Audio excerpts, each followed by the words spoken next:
Hello friends, welcome to my channel. দেশ এবং দেশের বাইরে থেকে যারা আজকে আমার ভিডিওটি কন্টিনিউ করেছেন প্রত্যেককে gardener TRIPS with Kamal YouTube চ্যানেলে স্বাগতম। তো ফ্রেন্ডস, আজকে আমি আলোচনা করব লেবু গাছের ফুল আসার পরে কি পরিচর্যা করতে হবে, কি পরিচর্যা করলে লেবু গাছের গুটি ঝরা থেকে ফুল ঝরা চিরতরে বন্ধ হয়ে যাবে এবং আপনি যন্ত্রণা মুক্তি অর্থাৎ ফুল ঝরার যন্ত্রণা মুক্তি থেকে চিরমুক্তি পাবেন এবং আপনার লেবু গাছে মনের মতো করে লেবু ধরবে। তো আজকের ভিডিওটি থেকে থাকছে সম্পূর্ণ এইসব তথ্য নিয়ে। ভিডিওটি না স্কিপ করে কন্টিনিউ করবেন, তাহলে ছাদ বাগানে লেবু ফুলের গুটি ঝরা সম্পর্কে সম্পূর্ণ তথ্য আপনারা বিস্তারিতভাবে বুঝতে পারবেন। তা আপনারা দেখছেন আপনাদের প্রিয় ইউটিউব চ্যানেল। তো ফ্রেন্ডস, আজকের ভিডিও থেকে আপনারা জানতে পারবেন লেবু গাছের ফুল ঝরে পড়ার কয়েকটি কারণ এবং সেই ফুল ঝরে পড়া রোধ করার জন্য কি পরিচর্যা আপনাদের নিতে হবে। তো আজকের ভিডিওটি মোটামুটি কয়েকটি ভাগে ভাগ করা হলো। প্রত্যেকটি ধাপই আপনার কাছে গুরুত্বপূর্ণ, প্রত্যেকটি ধাপই আপনি খুব মনোযোগ সহকারে দেখবেন, তাহলে লেবু গাছ থেকে ফুল ঝরে পড়া আপনারা চিরতরে বন্ধ করতে পারবেন। এই সময় প্রথম যে জিনিসটা দেখতে হবে, টবের মাটি যেন সব সময় ভিজে থাকে সেদিকে লক্ষ্য রাখতে হবে।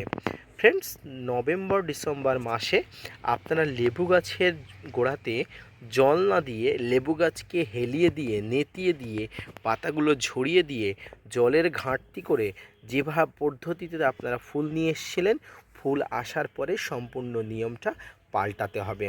অর্থাৎ ফুল আসার পরে আপনার লেবু গাছের গোড়াটা যেন সবসময় ভিজে ভিজে থাকে সেই দিকে লক্ষ্য রাখতে হবে। অতিরিক্ত যেমন জল দেবেন না, তেমনি অতিরিক্ত যদি গাছের গোড়া শুকিয়ে যায় আপনার লেবু ফুল ঝরে পড়বে। তাই প্রথম আপনার লক্ষ্য রাখা উচিত আপনার লেবু গাছের গোড়া যাতে শুকিয়ে না যায়। ফ্রেন্ডস, দ্বিতীয় যে ঝাপটি আপনার মনে রাখতে হবে সেটি হচ্ছে শীতের সময় চারিদিকে কুয়াশা হচ্ছে, সকালে শিশির পড়ছে। যদি এরকম অবস্থা হয় যে চারিদিকে কুয়াশা আছে এবং প্রচণ্ড শিশির পড়ছে, তো সকালে আপনাকে পরিষ্কার কলের জল দিয়ে আপনার পুরো লেবু গাছটা, যে গাছে ফুল আছে এবং যে গাছে ফুল নেই, প্রত্যেকটা লেবু গাছে ভালো করে পরিষ্কার কলের জল দিয়ে ধুয়ে দিতে হবে। তৃতীয় যে জিনিসটা আপনাকে লক্ষ্য রাখতে হবে সেটি হচ্ছে ফুলের দেখা থেকে ফুল ফোটার আগের মুহূর্ত পর্যন্ত আপনারা ফাঙ্গিসাইড ও কীটনাশক নিয়ম করে স্প্রে করে দিতে পারেন। তবে যখন ফাঙ্গিসাইড স্প্রে করবেন তার 3-4 দিন পর পরে আপনারা কীটনাশক স্প্রে করবেন।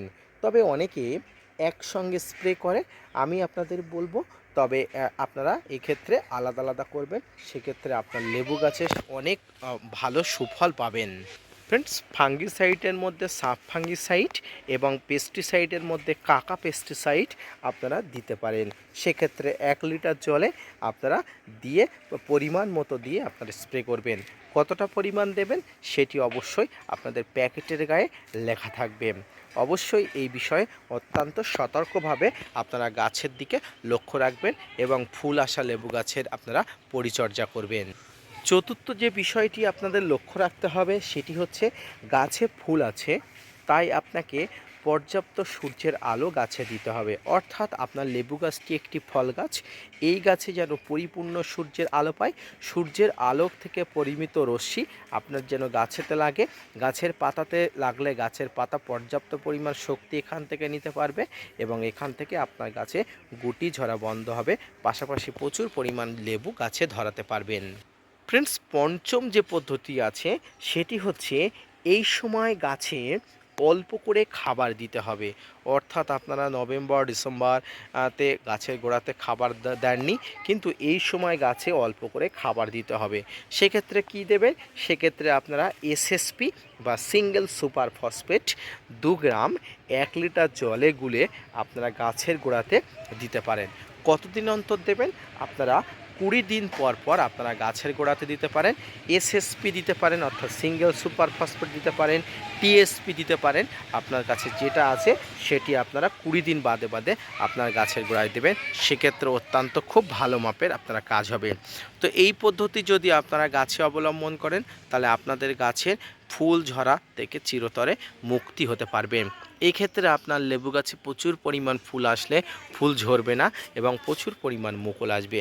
তো ফ্রেন্ডস, এই আজকের যে কটা পদ্ধতির কথা বললাম, প্রত্যেকটা পদ্ধতি যদি আপনারা পুঙ্খানুপুঙ্খভাবে মেনে চলেন, প্রত্যেকটা পদ্ধতি যদি আপনারা ভালোভাবে মেনে চলেন, তাহলে আপনার লেবু গাছে ফুল ঝরার যন্ত্রণা মুক্তি থেকে আপনারা চিরতরে মুক্তি পাবেন। তো আজকের ভিডিওটি যদি ভালো লেগে থাকে অবশ্যই একটা লাইক, কমেন্ট, শেয়ার এবং সাবস্ক্রাইব করে gardener tips with Kamal YouTube চ্যানেলের সঙ্গে থাকবেন। আপনার জন্য প্রতিনিয়ত তথ্যভিত্তিক ভিডিও বানায়। আপনারা যদি মোটিভেট করেন, ভিডিও বানাতে আগ্রহী হয় এবং নতুন নতুন ভিডিও আনতে উৎসাহী হয়। আপনাদের জন্য লেবু গাছ সংক্রান্ত যদি কোনো রকম কোনো প্রশ্ন থাকে অবশ্যই কমেন্টস বক্সে করবেন। আপনাদের প্রশ্নের উত্তর দিতে আমি বদ্ধপরিকর। ফিরে আসছি নতুন কোনো ভিডিও নিয়ে, ততক্ষণ সঙ্গে থাকবেন। ধন্যবাদ।